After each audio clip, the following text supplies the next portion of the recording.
Hello welcome to our channel. అందరికీ నమస్కారం. ముందుగా ఒక డిస్క్లైమర్ అండి. ఇది నేనేదో ఆర్గ్యుమెంట్ సేక్ కోసమో లేకపోతే ఒక గొడవ పెట్టుకోవాలనో లేకపోతే ఈ సోషల్ మీడియాలో యుద్ధాలు చేసుకోవాలనో ఈ వీడియో చేయట్లేదండి. అండ్ అలా చేయడం కూడా బేసిక్గా నాకు ఇష్టం ఉండదు. చాలాసార్లు మీకు చెప్పాను, ఎవరైనా మన గురించి మాట్లాడినా వాళ్ళు మాట్లాడుకొని మనకేం ఇబ్బంది లేదు అని మనం లైట్ తీసుకుంటాం, మనం పెద్ద పట్టించుకోం. బికాజ్ మన ఇంటెన్షన్స్ వేరు, మన టార్గెట్స్ వేరు. సో మనం ఏదైనా ప్రజలకు చెప్పాలి అనుకుని మనం మాట్లాడతాం తప్పితే అందులో గొడవలు పెట్టుకుంటే ఎక్కువ వ్యూస్ వస్తాయా లేకపోతే ఇతనితో లడాయి పెట్టుకుంటే మనకు క్రేజ్ వస్తుందా, ఇది మనకు ఎప్పుడూ ఇంట్రెస్ట్ లేదు.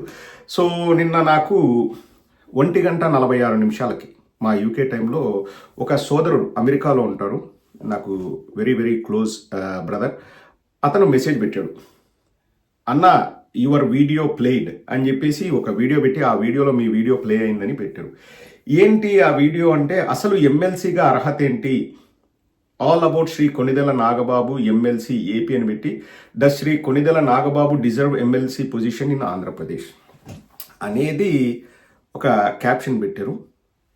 అండ్ నేను దానికి రిప్లై కూడా పెట్టాను అతనికి. నేను ఆ మెసేజ్ ఒక గంటన్నర తర్వాత 3:27 అప్పుడు చూసుకొని కౌంటర్ ఇవ్వాలా అన్నా అని మెసేజ్ పెట్టి, ఎందుకంటే వాళ్ళు ఏదైనా పెట్టినప్పుడు మనం కౌంటర్ ఇవ్వాల్సిన అవసరం లేదనుకోండి, ఇంకా ఆ వీడియో కూడా చూడాల్సిన అవసరం లేదు. ఎందుకంటే లైక్ చూడకూడదు అని కాదండి, like I will be so busy, మనం వీడియోలు చూసి మళ్ళీ వాటిని కౌంటర్ ఇచ్చి అంత అవసరం ఉండదు. అందుకే అడిగితే చూడండి ఒకసారి, చూసి కౌంటర్ ఇస్తే బాగుంటుంది, ఆలోచించి కౌంటర్ ఇవ్వు అన్నట్లు అతను మెసేజ్ పెట్టాడు. సరే ఏందబ్బా అని చూశాను. ఎమ్మెల్సీగా ఎన్నికైన నాగబాబు గురించి ఆ వీడియో. అతని పేరు కళ్యాణ్ దిలీప్ సుంకర. నేను అప్పుడప్పుడు చూస్తూ ఉంటాను సోషల్ మీడియాలో ఇతన్ని. నాకు బాగా గుర్తు 2023 సెప్టెంబర్ 30 ఆర్ అక్టోబర్ 1 ఆ టైంలో ఇతను ఎందుకో బాధపడి మదనపడి కన్నీటి పర్యంతం అయితే నేను కూడా ఒక వీడియో చేశాను. ఈ సబ్జెక్ట్ ఇది నాకు గుర్తులేదు, కొన్ని వీడియోలు పాతవి నేను డిలీట్ చేస్తాను, సో ఏదో నాకు గుర్తులేదు, బట్ హీ ఫెల్ట్ బ్యాడ్. నేను ఒక వీడియో కూడా చేశాను అదే టైంలో. రోజా గారిని ఒక తెలుగుదేశం నాయకుడు కూడా విమర్శించాడు ఆ టైంలోనే. ఎందుకంటే ఆ వీడియోలు నేను టర్కీ నుంచి చేశాను. మా అబ్బాయి పుట్టినరోజు సెప్టెంబర్ 30 నేను టర్కీకి వెళ్ళాను 2023లో. అక్కడ చేశాను కాబట్టి నాకు గుర్తుంది ఆ టైమింగ్, కానీ మ్యాటర్ ఏంటనేది నాకు గుర్తులేదు. అండ్ ఇప్పుడు అతను జనసేనకు సపోర్టా పవన్ కళ్యాణ్కు సపోర్టా నాకు తెలియదు. ఎందుకంటే ఆ వీడియోలో నేను చూసినప్పుడు ఏదో అంటున్నాడు, నేను అపోజ్ చేశాను, నేను మాట తూలాను, కానీ నాగబాబు ఇది అది అని చెప్తున్నాడు. దాని గురించి మాట్లాడుకుందాం. సో ఇది నేనేమో అతన్ని విమర్శించాలని కాదు, అతన్ని లేకపోతే కార్నర్ చేయాలని కాదు, కౌంటర్ ఇచ్చేసి నేనే గొప్ప అని చెప్పుకోవాలని కాదు. నా వీడియోని అతను అర్థం చేసుకోలేదని నాకు అనిపించింది. అండ్ నా వీడియోని అసలైన దానికి కాకోకుండా అతను ఏదో సొంత మాటలు చెప్పడానికి ఉపయోగించాడని నాకు అనిపించింది. ఒకసారి మన వీడియోనే చూపిస్తూ ఏమన్నాడో ఒకసారి వినండి. ఒక ఇష్యూ గురించి ఒక పెద్ద ఫోన్ చేసి కొణిదెల నాగబాబు గారి మీద ఒక ఇంటెన్షనల్ ప్రాపగాండా రన్ చేస్తున్నారు, పవన్ కళ్యాణ్ గారు ఏమన్నా ఆ ట్రాప్ లో ఉండి సరైన నిర్ణయం తీసుకోవట్లేదా అని సినాప్సిస్ మాట్లాడారు నాతో.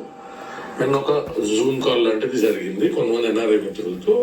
ఆల్మోస్ట్ ఈ పర్టికులర్ పర్సన్ 2014-15 నుంచి కూడా పవన్ కళ్యాణ్ గారితో ట్రావెల్ అయినటువంటి వ్యక్తి, పార్టీ చాలా కాంట్రిబ్యూట్ చేసినటువంటి వ్యక్తి. ఆయన మాట అన్నప్పుడు ఎందుకలా అన్నారన్నా అంటే, నిన్న ఒక వైఎస్ఆర్సీపీకి సంబంధించి ఒక వక్త ఆయన యూట్యూబ్ లో చేసినటువంటి వ్యాఖ్యల్ని ఉదహరిస్తూ ఇంకా చాలా స్క్రీన్ షాట్స్ పెట్టారు నాకు. ఆల్మోస్ట్ ఒక 40-42 స్క్రీన్ షాట్స్ పెట్టారు. నేను క్లుప్తంగా ఈ వీడియోకి బేసిస్ మాత్రం నేను వినిపిస్తున్నాను, చూడండి. సిఫార్సులు పట్టించుకోవడంట, మెరిట్ ప్రకారమే ఉద్యోగాలు ఇస్తారంట, సంతోషం. నాగబాబు పెట్టించుతాం, నాగబాబుకు ఎమ్మెల్సీ పదవి ఎట్లించుతావు. నాగబాబు వల్ల, ఎమ్మెల్సీగా ఉన్న నాగబాబు వల్ల ఒక ఉపయోగం చెప్పండి రాష్ట్రానికి, ఏదైనా చేసినారా? ఒకటి చెప్పండి. ఆ రోజు నాకు బాగా డేట్ కూడా గుర్తు, ఏప్రిల్ 4వ తేదీ ఎప్పుడు వచ్చింది అతనికి ఏది ఎమ్మెల్సీ పదవి.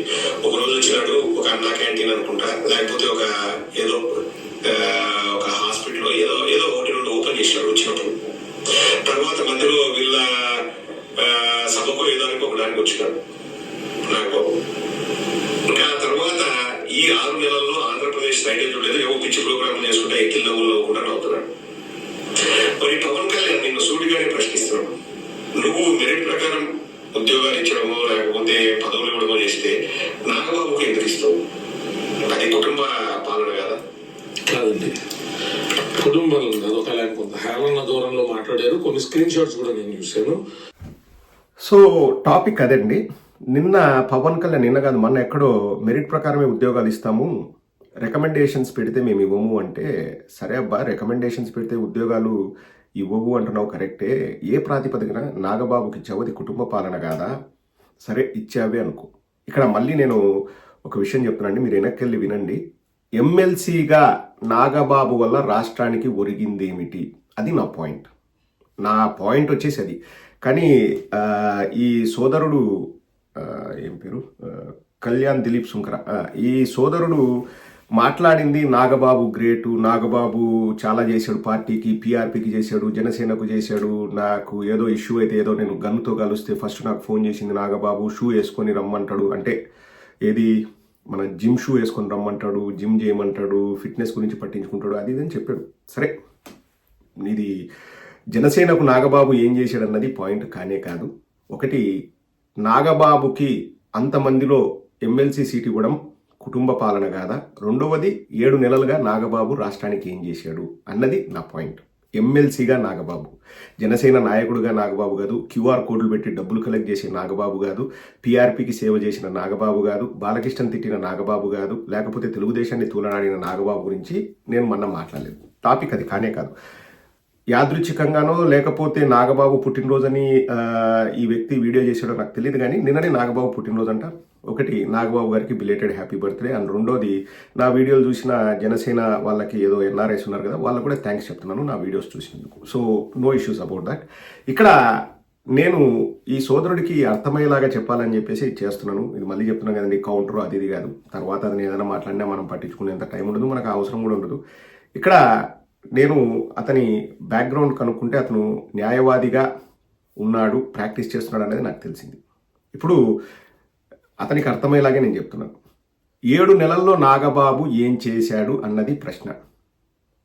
ఒకటి, 7 నెలల్లో ఏమీ చెయ్యని వ్యక్తికి నువ్వు ఎమ్మెల్సీ పదవి ఇచ్చేసి ఉత్సవ విగ్రహంలాగా హైదరాబాద్లో కూర్చుంటే నువ్వు ఏమీ అనకపోతే ఖచ్చితంగా ప్రజలు ప్రశ్నిస్తారు. అది కుటుంబ పాలన అవుతుంది. నీ కుటుంబంలోని వ్యక్తి కాబట్టి నీకు ఎమ్మెల్సీ పదవి నువ్వు ఇచ్చుకునే అర్హత ఉంది కాబట్టి నువ్వు ఇచ్చుకున్నావు అని ప్రజలు అనుకుంటారు. ఇప్పుడు మెరిట్ ప్రకారం ఇవ్వాలంటే ఏం మెరిట్ ఉంది నాగబాబుకి ఎమ్మెల్సీగా? నేను అనేది పార్టీ కోసం కష్టపడ్డాడు అది కాదు. ఎమ్మెల్సీగా ఈ 7 నెలల్లో ఏం చూపించాడు నాగబాబు? తన పనితనాన్ని ఏం ప్రజలకు చేశాడు? 7 నెలల్లో అండి, 7 రోజులు కూడా తను హైదరాబాద్ నుంచి ఆంధ్రప్రదేశ్కి రాలేదు. ఇది వాస్తవం, నేను చెప్పడం కాదు. మళ్ళీ చెప్తున్నాను, ఏప్రిల్ 4 ఎప్పుడో ఎమ్మెల్సీ అయ్యాడు, 2 రోజులు అక్కడ పిఠాపురంలో తిరిగాడు, ఓపెనింగ్ సెరమనీలు చేశాడు. అంటే ఓపెనింగ్ చేస్తున్నాడంటే ఆల్రెడీ అవి శాంక్షన్ అయ్యి ఎవరో శాంక్షన్ చేసి, వాళ్ళ ప్రభుత్వం వల్ల మా ప్రభుత్వం అది కాదు, శాంక్షన్ అయి ఉన్న వాటికి రిబ్బన్ కటింగ్ చేశాడు. సో అందులో నాగబాబు పనితనం ఏముంటుంది? ఏమీ ఉండదు, ఛాన్స్ లేదు. తర్వాత వాళ్ళ పార్టీ మీటింగ్కి ఏదో వచ్చాడు, తర్వాత మండలి సమావేశాలకు వచ్చారు. ఆ వచ్చిన 2-3 రోజులు కూడా రాజ్ యువరాజ్ థియేటర్లో అనుకుంటాను అతని సినిమా ఏదో రిలీజ్ అయింది, ఓజీ సినిమా చూశాను, ఇక్కడ విజయవాడలో చూడడం సంతోషంగా ఉంది అదేదని పోస్ట్ పెట్టాడు, వెళ్ళిపోయాడు. నేను అనేది, ఏమీ చెయ్యని వ్యక్తికి నువ్వు ఇంట్లో కూర్చోబెట్టి శాలరీ ఎట్లా ఇస్తున్నావు? కనీసం అతను ఆంధ్రప్రదేశ్లో ఉండడు, అతనికి ఎట్లా ఇస్తున్నావు అన్నది నా పాయింట్. నువ్వు అలా అతన్ని ఏమి అనకపోతే అది కుటుంబ పాలన కిందకి వస్తుంది. మా కుటుంబ సభ్యుడు కాబట్టి నేను ఇచ్చాని ప్రజలు అనుకుంటారు. ఇక్కడ వచ్చేసేమో మెరిట్ ప్రకారం ఉద్యోగాలు ఇస్తాని, మా వాళ్ళకైతే వాడు ఏం పని చేయకపోయినా ఇంట్లో కూర్చున్నా ఏదో ప్రోగ్రాములు చేసుకుంటూ ఎక్కిల నవ్వులు నవ్వుకుంటున్నా నేను శాలరీ ఇస్తాను, ప్రభుత్వ సొమ్ముని ప్రజల సొమ్ముని అతనికి ఇస్తాను, నెల 3 లక్షల 4 లక్షల what ever salary it is. అతను హైదరాబాద్లో ఉంటాడు, అతను ఆంధ్రప్రదేశ్కి రాడు, 7 నెలల్లో 7 రోజులు మాత్రం వచ్చినా మేము ఎవరు అడగము అంటే అది కరెక్ట్ కాదు కదా అని నా ప్రశ్న. కానీ నా వీడియోని ఈ వక్త, ఈ మనిషి దేనికి వాడాడు అంటే నాగబాబు గొప్పతనాన్ని యాంప్లిఫై చేయడానికి, లేకపోతే ఇంటెన్సిఫై చేయడానికి, గ్లోరిఫై చేయడానికి వాడాడు. అతను న్యాయవాది కదా, అతనికి అర్థమయ్యేలాగా చెప్తాను. ఇప్పుడు నేను దిలీప్ సుంకర్ దగ్గరికి వెళ్ళి, బ్రదర్ నాకు ఒక ప్రాబ్లం ఉంది, నా కేసు వాదిస్తావా అంటే, ఎస్ నేను వాదిస్తాను అని అతను అన్నాను అనుకోండి. నీకు ఏం ఎక్స్పీరియన్స్ ఉంది అని నేను అడిగాను అనుకోండి ఆ లాయర్నే, చూడండి నాకు సర్టిఫికెట్ ఉంది అంటాడు. సర్టిఫికెట్ కరెక్టే, నువ్వు పాస్ అయ్యావు, నువ్వు లాయరే, నేను ఒప్పుకుంటాను, అందుకే నీ దగ్గరికి వచ్చాను. నీకు ఏమి ఎక్స్పీరియన్స్ ఉంది న్యాయవాదిగా అంటే నాకు 90% మార్కులు వచ్చినాయండి. Okay fine, that doesn't give me a clarity, that doesn't answer my question. నీకు ఎంత ఎక్స్పీరియన్స్ ఉంది, ఎన్ని కేసులు వాదించావు, ఎన్ని గెలిచావు, ఎన్ని ఓడిపోయావు? కాదండి ప్రదీప్ గారు, నేను వీధి లైట్ల కింద కూర్చొని చదివాను, కరెంటు లేకపోతే లాంతర్లు పెట్టుకొని చదివాను, నాకు 90% మార్కులు వచ్చినాయి. సరే 90% మార్కులు వచ్చినాయి, సర్టిఫికెట్ ఉంది, కరెక్టే. నువ్వు సెషన్స్ కోర్టులో వాదించావా, డిస్ట్రిక్ట్ కోర్టులో వాదించావా, హైకోర్టులో వాదించావా అంటే నేను చాలా పేద బ్యాక్గ్రౌండ్ నుంచి వచ్చాను ప్రదీప్ గారు, కైనా కష్టపడి చదివాను, లాయర్ కావడం నా అంబిషను, నేను లాయర్ అయినాను. కరెక్టే బ్రదర్, నువ్వు కష్టపడి చదివావు, నీకు 90% మార్కులు వచ్చినాయి, నీ దగ్గర సర్టిఫికెట్ ఉంది.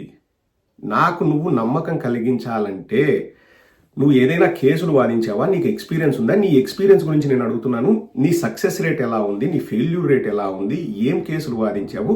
సో నాకు నమ్మకం కలుగుతుంది అంటే నేను కేసులు వాదించినానా లేదా ఎన్ని పక్కన పెట్టు, నీకు అనవసరం. నా దగ్గర సర్టిఫికెట్ ఉంది, 90% మార్కులు వచ్చినాయి, నేను వీధి దీపాల కింద చదివినాను, ఒక పూట తిని చదివినాను, చాలా పేద కుటుంబం నుంచి వచ్చినాను, అదంతా ఓకే.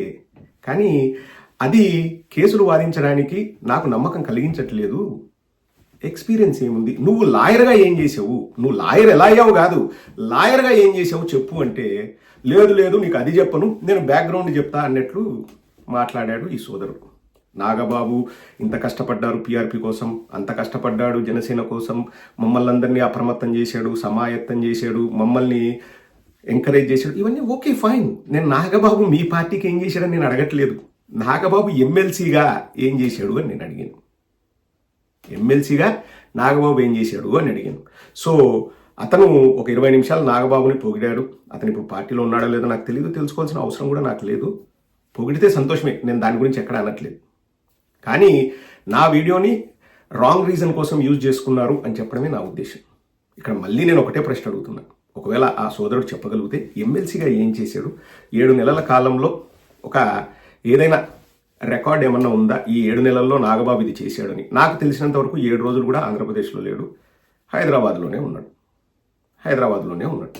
సో ఆ సోదరుడు మరి తెలిసి మాట్లాడాడో తెలియక మాట్లాడాడో, అతన్ని మిస్గైడ్ చేశాడో నాకు తెలియదు. కానీ ఈ రెఫరెన్స్ కోసము నా వీడియోని వాడాల్సిన అవసరం లేదు.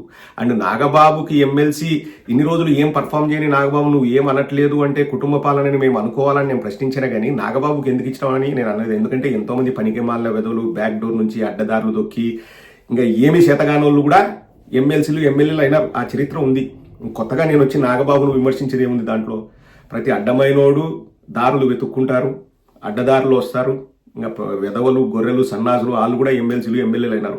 నాగబాబు అవడంలో అదేం పెద్ద వింత విశేషం కాదు. నాకు అది ఎందుకు అయ్యాడని కూడా నేను అనట్లే. అయిన తర్వాత ఏం చేశాడు, నేను ఆ లాయర్ను కూడా అడిగేది, నువ్వు లాయర్ అయ్యావు, 90%తో పాస్ అయ్యావు, సర్టిఫికేట్ ఉంది, తర్వాత నువ్వు ఏం చేసావు అని నేను అడుగుతున్నావు. ఇది ఒక క్లయింట్ అంటారా, కస్టమర్ అంటారా, వాట్ ఎవర్ ఇట్ ఈస్. అప్పుడు నువ్వు ఇన్ని విజయాలు సాధించాను, ఇన్ని కేసులు వాదించాను, ఇన్ని కేసులు మనకు అనుకూలంగా తీర్పులు వచ్చాయి, ఇన్ని కేసుల్లో ప్రతికూలంగా తీర్పులు వచ్చాయి, కానీ నేను ఇంత కష్టపడుతున్నాను, నాకు ఇంత ఎక్స్పీరియన్స్ గెయిన్ చేశాను, నేను ఇది చేసింది నా ఫీల్డ్లో అని నువ్వు చెప్పావనుకో నాకు నమ్మకం కలుగుతుంది. అది చెప్పకుండా నేను అడిగిన ప్రశ్నకి నేను ఇంత కష్టపడి చదివినా, నేను వీధి దీపాల కింద చదివినాను, లేకపోతే లాంతర్లు పెట్టుకొని చదివినాను, ఒంటి పూట తిని చదివినాను అని నువ్వు చెప్పావనుకో నేను అతని హెల్ప్ తీసుకోగలనా? So that's a difference. అతనికి అర్థం కావాలని చెప్పి నేనేమో అతని దగ్గరికి వెళ్ళి హెల్ప్ తీసుకుంటాను కాదు. We wish him all the best in his profession, whether it be a lawyer profession or political career. We wish him good luck. But the reference was totally wrong. నాగబాబుని పొగడాలనుకుంటే సొంతంగా పొగడండి, నా వీడియోని బూచిగా చూపించి పొగడాల్సిన అవసరం లేదు. That's it.